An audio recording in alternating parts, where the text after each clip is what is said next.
Hi friends, welcome to cinema at its best. Cinema at its பெஸ்ட்டில் இப்போ நம்ம பார்க்க போகிற திரைப்படம் என்னென்னா, it was just an accident. இந்த திரைப்படம் வெளியான 2025. இது வந்து பார்த்தீங்கன்னா ஒரு ஈரான் நாட்டு திரைப்படம். But as well as it's a French ப்ரொடக்ஷனுங்க. இந்த படத்தின் ரைட்டர் அண்ட் டேரக்டர் யார் சொல்லி பார்த்தீங்கன்னா, the great master Jafar Panahi. இந்த திரைப்படத்தில் வஹீத் தான் முழுமை கதாபாத்திரம் பண்ணியிருக்காரு. அதே மாதிரி மரீம் அஃப்ஷாரி ஷிவாவா ஒரு சப்போர்ட்டிங் ரோல் பண்ணியிருக்காங்க. நெக்ஸ்ட் ஹெப்ராமிம் அசீஸ் எகலா ஒரு ரோல் பண்ணியிருக்காரு.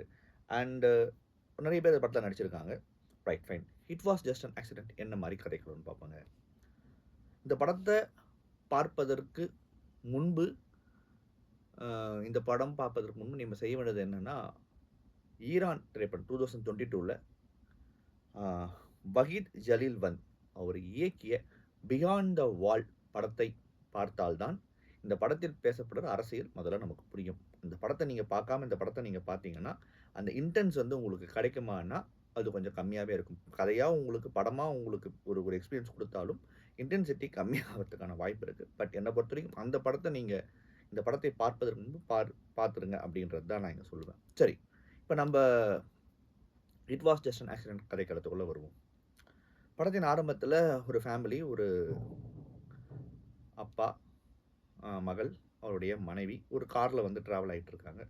அந்த காரில் ட்ராவல் ஆகிட்டு போயிட்டு இருக்கும்போது அவர் ரொம்ப ஸ்ட்ரிக்டான ஒரு ஃபாதராக இருக்கார். ஒரு ஒரு ஒரு லவ்விங் ஹஸ்பண்டாகவும் இருக்கார். ஒரு இடத்துல என்ன ஆகுதுன்னா, அவரோட ஹைவேல வரும்போது அவரோட கார் வந்து கொஞ்சம் இன்ஜின் ப்ராப்ளமாக நிற்குது. அப்போது அவர் வந்து ஒரு ஹெல்ப்புக்காக ஒரு இடத்துல வந்து ஒரு ஷாப்பில் போய் நின்று கேட்கும்போது, அந்த இடத்துல ஒரு ஹெல்ப்புக்காக கேட்குறாரு. So someone is trying to help him. இப்போ அந்த இடத்துல இருக்கிற ஒருவர், அவர் தான் யாருன்னு பார்த்தீங்கன்னா வஹீத். ஹெல்ப்புக்காக வந்தார் இல்லைங்களா இவரை பார்த்துட்டு அவர் இஸ் காட் டென்ஸ். அவரோட குரலை மாற்றி பேசுகிறாரு. இவர் முகத்தையே காட்டல. அவரை பார்த்தோன்னே பதட்டம் வந்தது. அந்த காரில் வந்த அந்த நபரை பார்த்துட்டு இவருக்கு பதட்டம் வந்துடுது. ஒரு மாதிரி டென்ஷனாக வராரு. உடனே இவரை ஃபாலோ பண்ணிட்டு போகிறாரு. மறுபடியும் அந்த கார் இவரை ஃபாலோ பண்ணிட்டு பைக்லேயே போகிறாரு.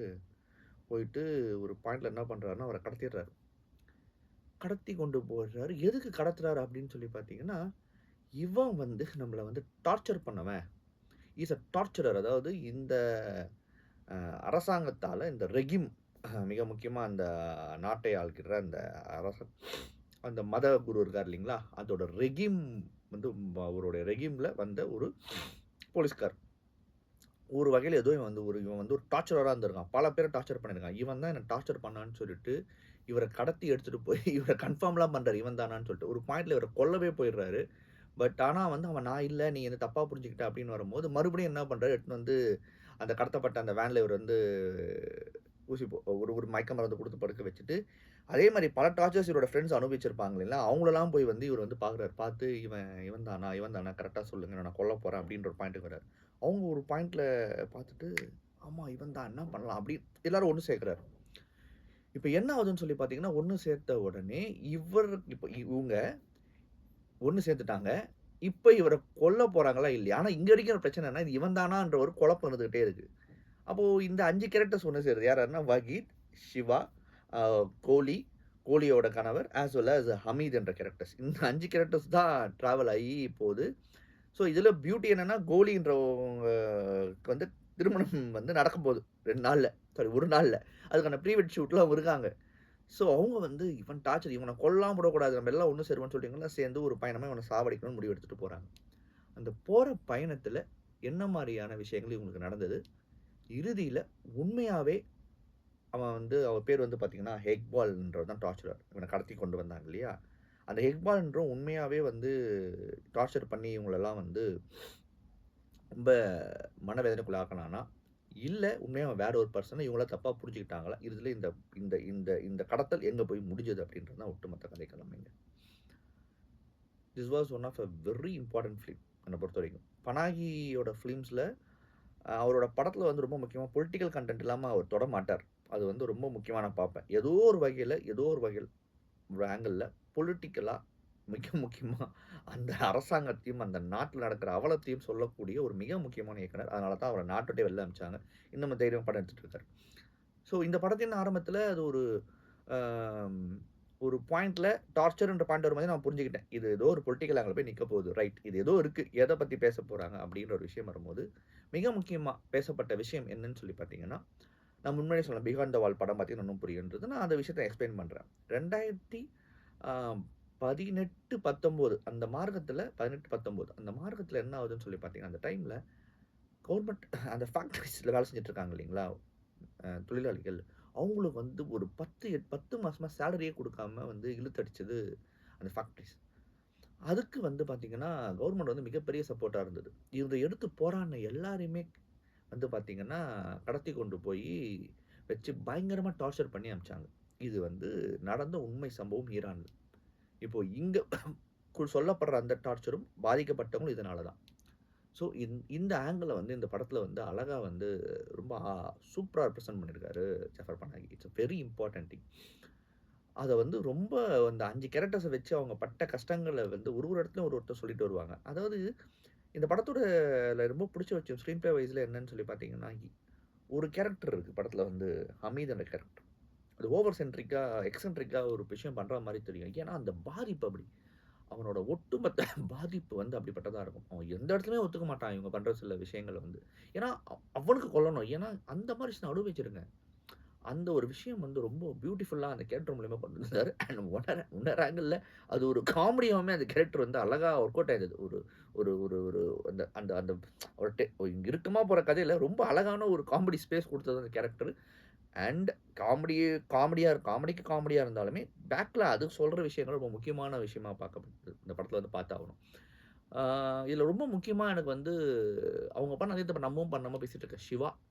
ஒரு பாயிண்ட்ல என்ன பண்றான்னு ஒரு விஷயம் இருக்குங்க அந்த இடத்துல. That was super scene. அது வந்து பிரமாதமான சீன் அது. அதாவது "ஏய் நீ தான்டா ஒரு விஷயம் பண்ணுவான் சிவா வந்து. அ வஹீது வந்து ஒரு விஷயத்த ட்ரை பண்ணுவான் இக்பால் கூட. பட் அந்த இடத்துல சிவா ஒண்ணு இறங்கி ஒண்ணு பண்ற ஒரு சீன் இருக்கும். It was really fantastic. Superb scene. That was superb scene.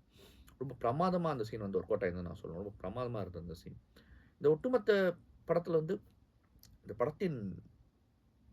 வந்து என்னதான் இவங்க இப்படி டார்ச்சரர் வந்து அவனுக்கு அவன் அவன் தன்ன தன்ன வந்து அ இந்த அளவுக்கு டார்ச்சர் பண்ணவன போய் இறங்கி அவன ஒண்ணு பண்ணணும்னு நினைக்கிற இடத்துல, அவங்களுக்கு நினைக்கிற இடத்துல ஒரு மனிதம் வந்து வந்துருது. அது அவனுக்காக வந்ததுன்னு சொல்றத விட, அந்த இடத்துல வந்து மனிதனா அப்படித்தானே! அந்த மனித வந்து ஒரு இடத்துல ஓப்பன் ஆவுற சீன் அந்த செகண்ட் ஹாஃப்ல வரும். அது ரொம்ப சூப்பரா டைரக்டர் வச்சிருந்தாரு. அது ரொம்ப அழகா டைரக்டர் வச்சிருந்தார். ரொம்ப அழகாவும் இந்த படத்துல வந்து ரொம்ப முக்கியமான ஒரு பங்கு இந்த படத்துல வந்து வச்சது. இதுக்கு முன்னாடி வந்து நம்ம இந்த மாரியான சீன்ஸ்லாம் வராமலாம் கிடையாது. தமிழ் சினிமால அந்த மாரி சீன்ஸ்லாம் வந்திருக்கு. But how he kept how he just been filled it how he just been make to view it how make it எக்ஸ்பீரியன்ஸ்ன்றது தான். அங்க தான் பனாகி நிக்கிறாருன்னு நான் நினைக்கிறேன். Brilliant thing from Panahi. And இந்த படத்தோட எல்லா விஷயங்களையும் தாண்டி அந்த கிளைமாக்ஸ் முடிஞ்சு அந்த ரெசல்யூஷன் பாயிண்ட். இதுக்கப்புறம் என்ன? வயதுக்கு ஒரு கேள்வி. வயதுக்கு ஒரு கேள்வி எழுகுது. இதுக்கப்புறம் என்ன? Anything can happen. ஒரு அன்சர்டனிட்டியான பாயிண்ட். அதோட அந்த கதைய முடிக்கிற இடம் வந்து பிரமாதமா அதுவும் அந்த லாஸ்ட் சவுண்ட் டிசைன் வரும். அது நமக்குமே வந்து இது எதை நோக்கி இருக்கும்? இது என்ன ஆகப்போது இவனுக்கு? இஸ் இட் கோயிங் டூ ஒரு ஒரு நீங்க உங்ககிட்டயே விட்டுறாரு. அது அந்த அந்த அந்த ஒரு ஃபுட் ஸ்டெப்ஸ் மாரி ஒண்ணு வரும். ஒரு சவுண்ட் ஒண்ணு வரும். அது நீங்க என்னன்றது நீங்க வந்து திங்க் பண்ணிக்கிங்கன்னு விட்டுறாரு. மேபி போலீஸ் மறுபடியும் தேடி வந்துருதா? இல்ல இவன புடிச்சுட்டு போயிடுமா? இல்ல வேற ஏதாவது ஒண்ணா? அதாவது அவனோட அன்சர்டனிட்டி அந்த பயம். அது என்ன பியூட்டியா முடிச்சிருந்தாருன்னா, இந்த மாரி ஒரு வாழ்க்கைய தான் அங்க நாங்க வாழ்ந்துகிட்டு இருக்கோங்க அப்படின்றத முடிச்ச இடம். Fantastic. That's where Panahi stands and that's where is a master. Super! Brilliant! Bravo! ஆ இந்த படத்துல நடிச்ச நடிகைங்க எல்லாமே ரொம்ப பிரமாதமான ஒரு நடிப்ப குடுத்துருக்காங்க. ரொம்ப நேச்சுரலிஸ்டிக்கா இருந்தது எல்லாரோட கதாபாத்திரங்களுமே. இது வந்து குறிப்பிட்டு இவங்கன்னு சொல்ல முடியாது. ஏன்னா இது வந்து மோர் தென் கேரக்டர்ஸ் அவங்களோட நடிப்ப தாண்டி, ஆ இது எல்லாமே ஈக்குவல் ஸ்பேஸ்ல நடிச்சிருந்தாங்க. ரொம்ப நல்லாவே நடிச்சிருந்தாங்க. மோர் தென் தட் இஸ் பனாகியோட விஷன் அது ரொம்ப நல்லாவே பண்ணியிருந்தாருன்னு நான் சொல்லணும். இந்த படத்துடைய சினிமாட்டோகிராஃபி அண்ட் சவுண்ட் டிசைன் வந்து இந்த படத்தின் ஆகப்பெரும் பலங்கள். ரொம்ப வந்து ஒரு பிரமாதமான சினிமாட்டோகிராஃபி. சவுண்ட் டிசைன்ஸ்ல கதை சொன்ன விதம் அது ரொம்ப அழகா அது. சினிமாட்டோகிராஃபில லைட்டிங்ஸ்ல வந்து ஒரு சில விஷயம் பண்ணது வந்து ரொம்ப ரொம்ப பிரமாதமா ஒர்க் அவுட் ஆயிருந்தது இந்த படத்துக்கு ஃபிலிம் லாங்குவேஜ்க்காகவே. ஃபிலிம் லாங்குவேஜ் ஸ்பேஸ்ல ரொம்ப நல்லாவே அது இருந்ததுங்க. ஆ இந்த படம் வந்து பார்த்தீங்கன்னா, it was just an accident. இது பார்த்தீங்கன்னா, இந்த ஆண்டு நடந்த கான்ஸ் ஃபிலிம் ஃபெஸ்டிவல்ல உயரிய விருதான பாம் டிவோர் விருது வாங்கியிருக்குங்க. அதே மாரி வந்து அடுத்த ஆண்டு நடக்க போற ஆஸ்கர் வந்து பார்த்தீங்கன்னா, பிரான்ஸ் நாட்டு சார்பாக இந்த படம் வந்து அவங்களோட அஃபிஷியல் சப்மிஷனாக போயிருக்கு ஆஸ்கர்ஸ்க்கு. டெஃபினட்டாக நீங்கள் it was just an accident படம் பாருங்கள். ஒரு மிக சிறந்த படத்தை பார்த்த திருப்தி உங்களுக்கு கண்டிப்பாக இருக்கும், சந்தேகம் இல்லைங்க. மறுபடியும் தரமான உலக சினிமாவடையோ இல்லை ரீஜனல் சினிமாவடையோ இல்லை ஷார்ட் ஃபிலிம் உடையோ சந்திக்கிறேன். நன்றி, வணக்கம்.